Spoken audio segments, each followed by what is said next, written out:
May kaso, for example, sa isang probinsya kung saan 32 ang patay at nanlaban daw sila. So, parang in-imply nyo, paano nangyari na sa isang gabi, naging kilala lahat at lumaban sa pulis ng sabay-sabay?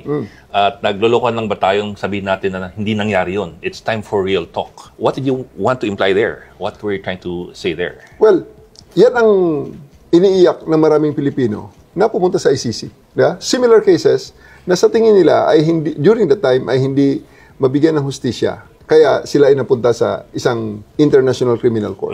Bulacan case yan. Ang sa ICC naman, marami pa eh. Even before the former president was president, before the presidency niya, doon pa sa mga insidente na nangyari sa Davao, ayun ang mga naging topics at mga accusations na dinala sa ICC.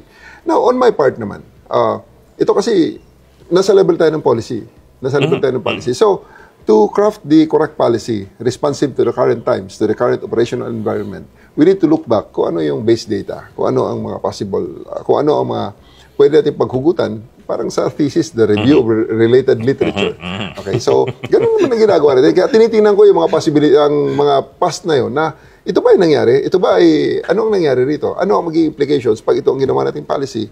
Ano ang magiging epekto pag in-implement natin to? So, you know, I made those statements in those contexts, if I remember it right. And until now naman, hindi nagbabago ang ating stance na talagang dapat itong mga to ay titingnan natin. Ngayon, kung may mga tao dyan na gustong magreklamo at gustong ipa-review ang mga cases na, we're always welcome so that we eventually will find closure.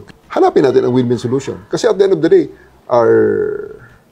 how sure are we na yan ay ginawa ng mga police voluntarily at hindi naman na merong nakaumang din na baril sa ulo nila kaya napipilitan silang gawin ang mga bagay na sila mismo ay hindi naniniwala.